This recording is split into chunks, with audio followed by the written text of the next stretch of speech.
What's up everyone on the internet? Thank you for making this video part today. I am so excited to upload this one for you guys because for this video we're not only going to be taking a look at the best Kurosawa movie, but we'll also be taking a look at the best samurai movie ever made, Seven Samurai.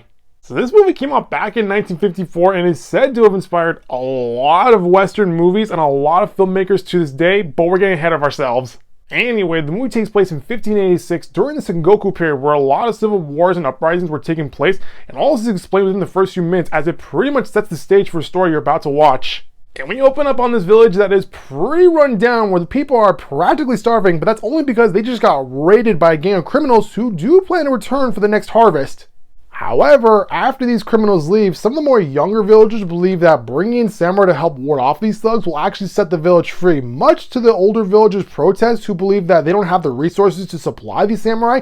But ultimately, everyone comes to an agreement that bringing in samurai is probably the best option to take. And then the movie just takes off from there as we set off on a journey to find these samurai to help these people. Now, one of the things that I loved about this movie is how it's broken down to three distinguishable parts. Act 1, we find our samurai. Act 2, we bring them to the village to train the villagers. Act 3, that is when the fighting starts. Now, it should be noted that this movie is 3.5 hours long. Holy crap, I have never watched a movie that long before that actually added an intermission break.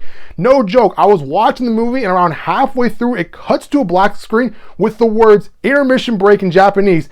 I was blown away. I have never seen that before, but after watching the film, I can see why each act is about an hour long because it gets you fully invested with every character. Anyway, going back to the story, as you enter the first act, you're put in the shoes of these villagers as you set off on a journey to find our samurai. But after meeting the first one, we learned that one samurai isn't going to be enough to fend off this gang. We're actually going to need a total of 7, hence the title.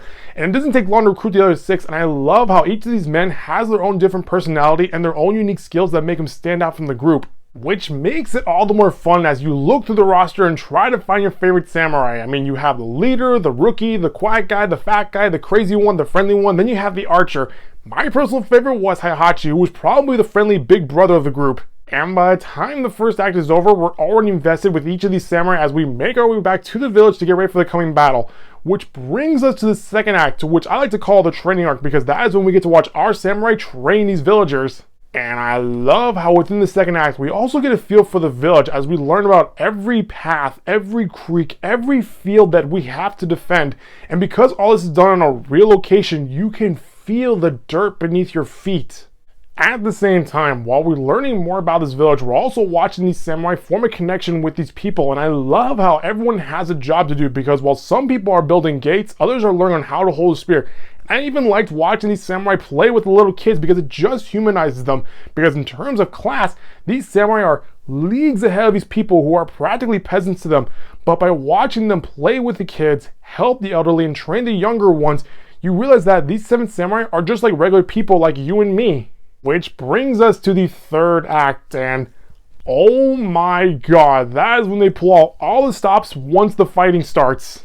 Now, one of the things that I loved was that this movie keeps a kill count. No, seriously, throughout the third act, our leader keeps a record of how many bad guys are left, and as we progress through the third act, we watch those numbers dwindle down. While at the same time, we also suffer casualties as well. When you see some of your favorite samurai die, it's really sad to watch because we spent the majority of the movie getting invested with them, and when you see them die and get buried into the ground, you can feel the pain and sadness from these villagers. And by the time the movie ends, when all the conflict has been resolved, you kind of wonder, who does this victory really belong to? So overall, I had a great time with this movie. Despite being 3.5 hours long, with an included intermission in between, I gotta tell you, it did not feel like 200 minutes. It actually felt shorter. And after watching the film, I can see how this story has left such an incredible legacy when you look at how many films and TV shows have taken inspiration from it.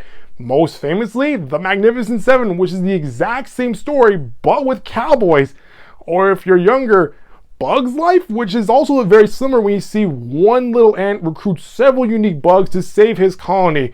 Or if you're a fan of Star Wars, Rogue One, The Clone Wars, The Mandalorian, they've all taken inspiration from it. So it's crazy to see how this story has left such a long-lasting impact on film and television. So if you're looking to watch a samurai movie tonight, I highly recommend you watch this film. It is the best samurai movie ever, and it is also Kurosawa's best film ever. Well, that's going to do it for this video, guys. That was my overall view on Seven Samurai. If you like what you saw, hit the subscribe button to go updates from this channel. I'll see you next time in a brand new video. Bye-bye.